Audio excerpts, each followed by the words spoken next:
In this video, you will learn about the Tuskegee Syphilis Study.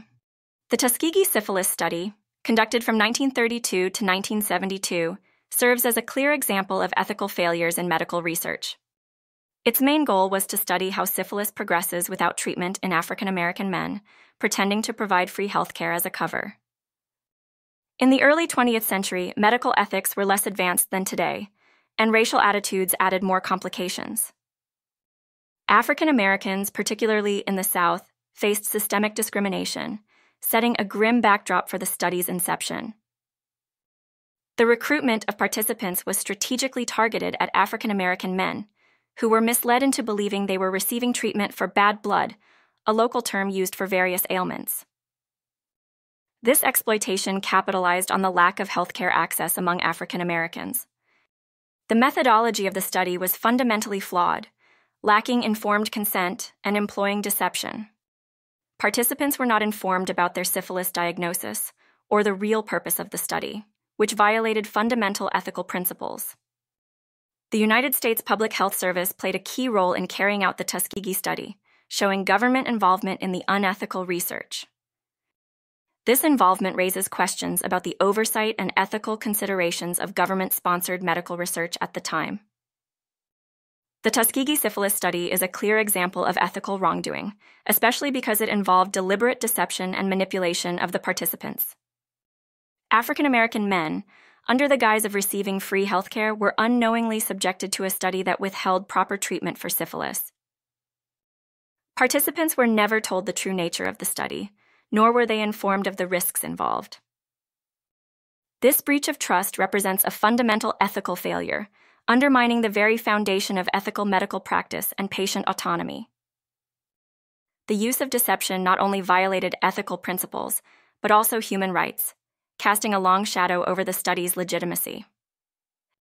This institutional endorsement of the study not only facilitated the ethical breaches, but also reflected broader issues of systemic racism and discrimination within government agencies. The significant involvement of a government entity in such an unethical experiment highlights the crucial necessity for rigorous ethical supervision in government-backed research. Despite the egregious ethical violations, the Tuskegee study remained largely unchallenged for years. This public and professional unawareness highlights a disturbing lack of scrutiny and ethical oversight in medical research. The silence and inaction of the medical and ethical communities raise questions about the prevailing attitudes and values that allowed such a study to continue unchecked. Whistleblowers played a vital role in exposing the Tuskegee study, showcasing their bravery and persistence in revealing the truth, which led to the study's termination and sparked public outrage. This act of moral courage not only helped to unveil the ethical atrocities committed, but also sparked a much-needed dialogue on medical ethics and the protection of human subjects in research. Following the revelations brought forth by whistleblowers, the public outcry was immediate and widespread. The media coverage, along with the African American community's response, highlighted the gravity of the deception and maltreatment that had occurred, sparking a nationwide debate on ethics in medical research.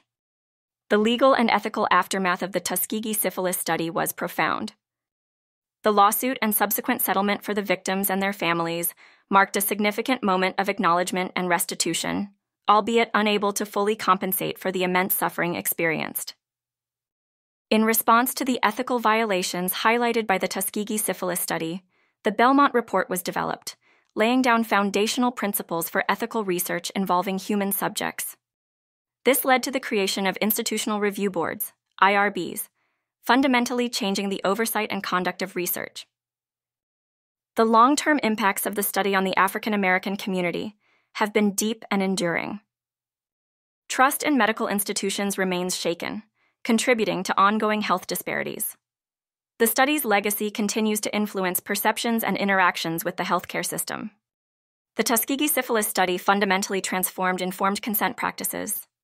It spotlighted the critical need for participants to be fully aware of research risks and benefits, setting the stage for stringent ethical standards that prioritize patient rights above scientific inquiry.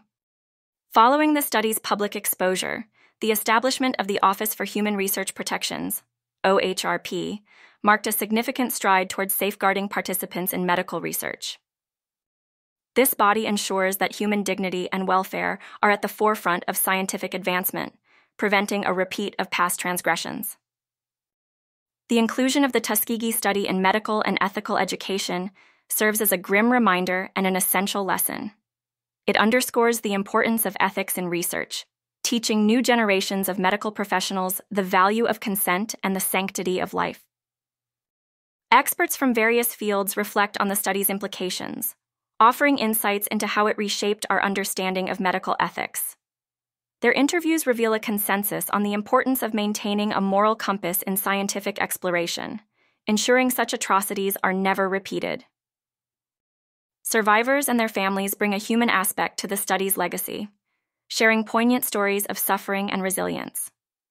Their quest for justice and healing reminds us of the study's human cost and the enduring need for vigilance in research ethics. The Tuskegee Syphilis Study has left an indelible mark on medical research ethics, fundamentally reshaping the landscape of protections for human subjects. Its legacy serves as a cautionary tale emphasizing the crucial significance of consent, transparency, and respect in medical research.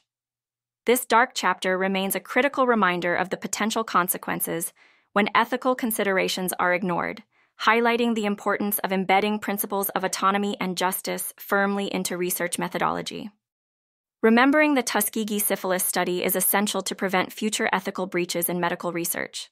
It serves as a powerful testament to the necessity of ongoing vigilance and ethical scrutiny in all human subject research. The study's aftermath led to significant reforms, including the establishment of the Belmont Report and Institutional Review Boards, IRBs, setting a new standard for ethical conduct in research. This historical episode reinforces the importance of learning from past mistakes to foster a research environment that prioritizes the welfare and rights of participants above all. That's all for today. We thank you for watching. Remember to like, share, and subscribe to the channel.